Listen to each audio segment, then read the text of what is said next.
first of all, what's this quirk in the Florida law that might give the family immunity for their testimony? Well, it is unique to Florida state court law, and it is when they compel your testimony, issue a subpoena, the state is conferring immunity. Is that blanket law, and is that a license to lie? No. It means that they can't use what you say on the witness stand when they're compelling your testimony against them or leads from what you say. However, you must tell the truth. You still can be arrested for perjury if you're lying under oath. Now, Rick Robinson, just off the top of our heads, we figured out a whole bunch of questions that are likely to make any member of the Casey Anthony family, Mom Cindy, Dad George, Brother Lee, squirm. Here are some of the questions. Casey didn't work, didn't go to college, didn't want the baby, the family dysfunction, the reported fight the day before little Kaylee goes missing between Cindy and Casey, where allegedly, reportedly, Cindy said she was going to try to get custody of the child. The fact that nobody in this family ever saw a Zenaida Gonzalez, the woman claims, Casey claims, took the child. I mean, how is the family going to answer those questions without feeling like they are betraying their daughter, who they clearly want to defend?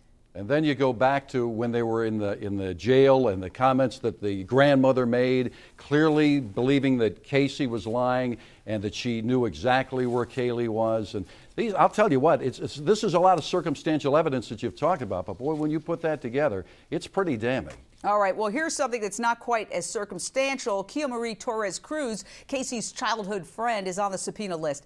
She told the National Enquirer recently that she and Casey buried their childhood pets in the very same spot and in the very same manner as little Kaylee's remains were found. Quote, "We put the hamster in a plastic Ziploc bag and put that inside a paper bag. On the paper bag, we drew 5 or 6 hearts as signs of love and wrote, 'We will miss you, Sage,' on it. It's too much of a coincidence. Man, the place, the hearts, the bag, it all adds up." End quote. Wait a second. People work in comfort zones. They work where they're comfortable. They go where they're comfortable. They know areas where they feel like they fit in or they're comfortable there. How much was she when paid you're looking for the article? a killer, What is she you're always looking looking for? someplace very, very close. I mean, just so in case our viewers don't know, but I'm sure they do because they track this carefully. Little Kaylee's remains were found in a hamper bag and then in a garbage. So it was double, triple with the hearts wrapped. on it. And the heart sticker was placed on the duct tape that was over the child's mouth, according to prosecutors. I mean, this is identical. But Janie, you're pointing out that her telling the story to the National Enquirer destroys her credibility. Ka-ching. I think so. I think that everybody wants to cash in on it, and I can't wait to see what the jurors are going to do with this. I mean, if they ever get that far and get a venue where they can have an impartial jury.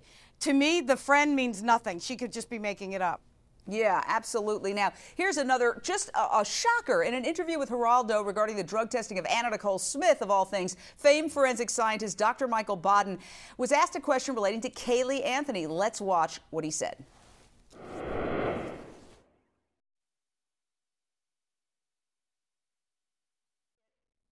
All right.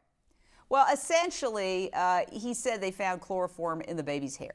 And he has since come out with a statement saying that he misspoke. He is married to Linda Kenny Baden, who is on Casey Anthony's defense team. Now, Janie Weintraub, this is very damaging because obviously chloroform, extremely significant in the case. Chloroform found in the trunk of Casey's car. Somebody on Casey's computer Google searched for that would be chloroform. her boyfriend, Ricardo Morales. Well, that's what the defense is going to claim. And Cindy, but Ricardo Morales broke up with her before little Kaylee went missing. Exactly. But you know what? You know what's unique about hair samples, Jane, and whether or not there was chloroform? First of all, I believe Michael Baden. I've known Dr. Baden for a very long time, and if he said he misspoke, I believe that he misspoke. Let's hear him. We got the sound. Let's hear him.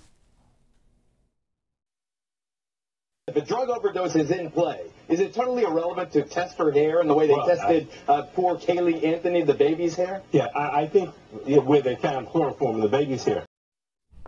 There you go. Continue on, Janie. But I'll tell you something that's important, Jane. It's not that damaging. It really isn't, because whether or not there is a sample of hair with chloroform, we don't know when it's from. It could be and last in the hair for months and months and months. All right, let me go to Zenaida Gonzalez's attorney, John Dill. Wait a minute, Jane. But to find it both with the baby in her hair and in the trunk of the car, that's one hell of a coincidence. It would transfer. You know that better than anybody. Please. It is an absolute link that is incredibly good news for the prosecution. And if that was a slip and he misspoke, he didn't do a a service to his wife who was on the defense team. I'm sure they don't even talk about it as much as they have in the past day.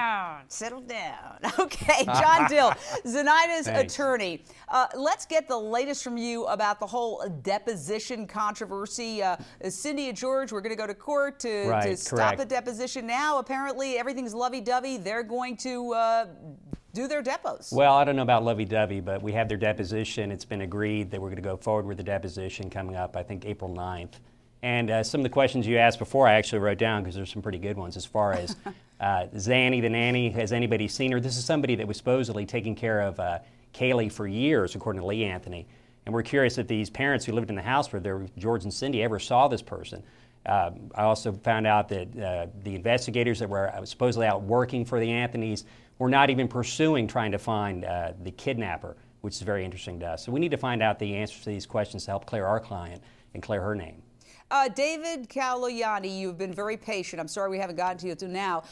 You just heard that. Is this civil case that Zenaida is waging against Casey Anthony for allegedly destroying her life by defaming her, by linking her name with this possibly fictitious Zanny the nanny who Casey insists stole the child, is this sort of a prelude to the criminal case? In other words, does it do some of the work for the prosecutors for them? Well, actually, no. It's going to be more damaging to the prosecution's case, and here's why. The one thing we love as criminal defense lawyers is the more a witness for the prosecution makes a statement and another statement and another statement, those statements become inconsistent. And we get to use those to show that they're making the story up, they don't remember, they could be downright lying. The prosecution in this case is taking a very curious approach by publicizing so much material so early on and giving the defense more than even it's admitting it requires. And these depositions in a civil case where there are much, much freer kinds of questions, the types of things that they can say under oath can come back and really bite the prosecution because the very solid defense team that is here is going to be able to use every one of those statements against those witnesses at the criminal trial.